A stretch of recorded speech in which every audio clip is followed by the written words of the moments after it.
Good evening. Sorry I'm late. Traffic was terrible. If you believe that, you'll believe anything. I was actually voting in the House of Commons. Now, let's get serious for a moment.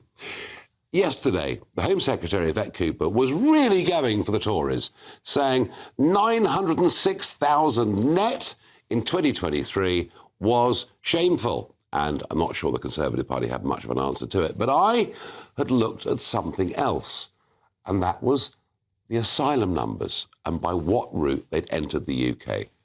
This was part of my question and part of her answer. Everyone talks about the small boats, and yet 69% of that 84,000 did not come across the English Channel in boats. Can she tell me, please, where did they come from? Were they overstayers? Were they student visas? Who were the 69%? The previous government's decision to remove visa requirements for visitors had led to a significant increase in asylum applications for people who were coming as visitors instead. We have reversed those changes that were made by the previous Conservative government and reintroduced visitor visa requirements for those countries. Now, normally the Labour government are very good at completely ignoring any question I asked, and yet that looked to me to be quite a substantive response. I have followed it up with a written question to ask which are the countries, but I do think it's quite shocking, isn't it?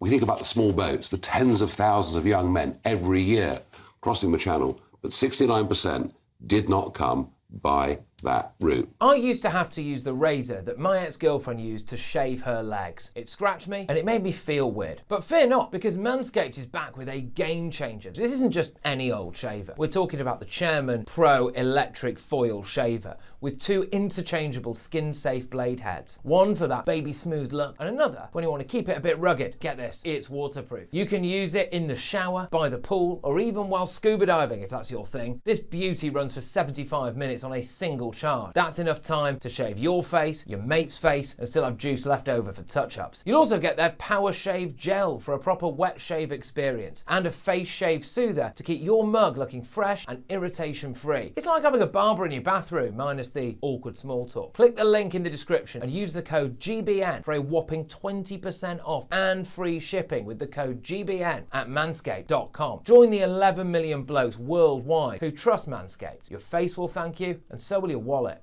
Al Mehmet, chairman of Migration Watch, joins me and the panel. Al, I literally was shocked by that number. Really, Nigel, I wouldn't have been, to be honest. He's calling me naive. I'm not calling you naive, but no one is an expert on the minutiae of Home Office figures. Well, you are, and that's why you're here. And the fact is that the majority of those who claim asylum do it at the point where they're uncovered. Those who arrive here and overstay, they arrive for a few weeks, they come here as students. There are even those who are in prison for years and are going to be released and removed, and they claim asylum at that point. We've had 150,000 since 2018 coming here just across the Channel. We have no idea what has happened to that 150,000. So it really is appalling. So is she right? Is the Home Secretary right when she says, and she was very specific, that the last government removed visa restrictions from a number of countries and that's why the numbers went up? It's possible that may have had some effect. For example, Colombia, I mean, they're about to reintroduce visa restrictions. The idea is that on the advice of the Foreign Office, they say, look, this is not a problem. And the Home Office also comes up with figures that suggests that particular countries are not a problem, therefore remove visa restrictions. But I think that they're being naive when they do that. Young people coming here from quite often desperate circumstances, no education, no jobs. Yeah. It doesn't matter that overall the country is safe. The fact is that they will come here and they will want to stay by hook or by crook. But there are over 100 countries in the world where homosexuality is still illegal. So anyone can come on holiday and say, I can't come back because I'll be discriminated against. What can we do about this? Well, we could start by looking at the Human Rights Act. which embeds the ECHR into our law.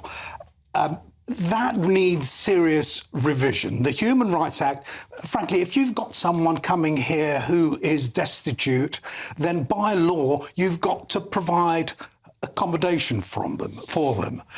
If you've got someone who's here and can't be returned to their country because of potentially how they're going to be treated, you can't send them back we need there. to amend it and change So we need to amend the Human I Rights Act. Ranald, I mean, are you hanging your head in shame over what happened and just in 2023, let alone the other years? Well, as you said, we need some of the detail on the countries that they're actually going to deal with. I'm not going to pretend otherwise, though, that there is a problem that needs to be solved around the huge number of people who are coming to this country and claiming asylum, including, I'd contend, a lot of people who are claiming asylum as economic migrants, but with a, I'm sorry to say, fabricated cover story.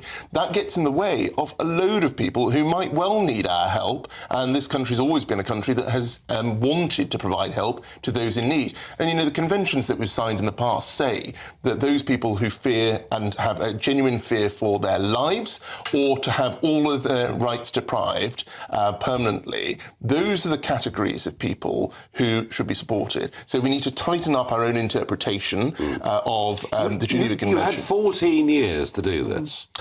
You promised us in 3 consecutive manifestos, if we just move back to legal migration for a minute, you promised us net migration of tens of thousands a year. You gave us nearly 1 million in 1 year. So, as you say... Is it shameful? As you say, those are different issues. Is it shameful? I am disappointed that... so it's not shameful? I'm disappointed that... You're disappointed? I'm disappointed that migration furious. is as high as it is.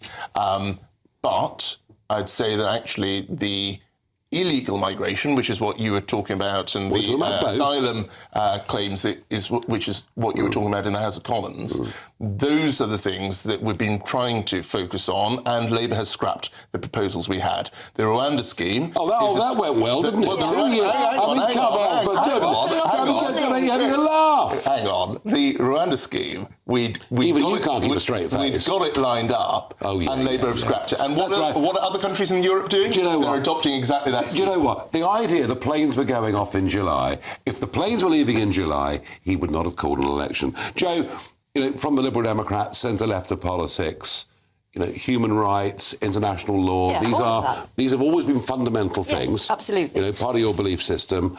And yet when you hear Alp talk about the way in which human rights are now being abused, do you have some second thoughts on this? No, I don't have second thoughts, but I do think, and you're quite right, Nigel, to lay the blame very squarely at the door of the Conservative But it's not blame because you agree with this policy. You agree with letting lots of people in. I don't agree with what the Conservatives did, which have... But you want more. What happened when we left Europe, all of a sudden, immigration... But you want more immigration. Not necessarily more immigration, but you do need to look at how you control it. And what happened after Brexit was that all of a sudden, all those people who were coming and going across EU countries, whether they were Polish plumbers or Romanian nurses or whatever they were, that a lot of those people decided to stay, so they sought settlement. So that put the figures up. We've now got masses of people coming in. I think it's something like 36% of people working in the health service are from Africa. You've got people coming from Africa, you've got people coming from India, you've got people coming from the Philippines. But you support that, just to be clear? We haven't got people hang on in a this second. country. I mean, you can argue about it. You don't want to blame us for it. You agree with it. But I tell you what I do blame all of you for. The fact that this narrative, and I'm going to come back to Alp and finish this segment off, this narrative that immigration is good because they're all coming here to work. I've looked at the figures. Of the last couple of million that came, only a fifth are working. Well, we've known for years and years, Nigel, that overall net migration of the sort of numbers that we've had in the past, which were much lower than they are now, it's been a net fiscal cost. Those costs have gone up. Let's put this in simpler English. It's making us poorer. It's making, yes, if you look at GDP per head, the money in our pockets, I'm afraid that's flatlined for many, many years, and recently it has actually been reducing. But what about the people who are coming here to work, to do jobs that One in five of those that have been allowed in work. That, I mean, I tell you what, that is shameful. Well, also, yes, you know, and it is shameful. If you speeded up the asylum process, a lot of those people actually would be able to work and contribute. That may be true and it may not. But of those that have legal, I mean, and it's difficult with this because we have illegal and legal, and we're debating both. But even of the legal, only 1 in 5 are working. Our final thought, is any of this going to change under this Labour government? Well, we haven't heard anything that's going to remotely change it. If anything, what has happened so far is going to increase numbers. But, Nigel, we're at a phenomenal scale of immigration at the moment. 900,000... everyone clapped when they said, oh, it's only 740,000 to year to June. However, at 600,000 net annual, we're talking about 20 million people more added to our population by the mid to late 40s. That's a phenomenal amount. I know. Alp, thank you.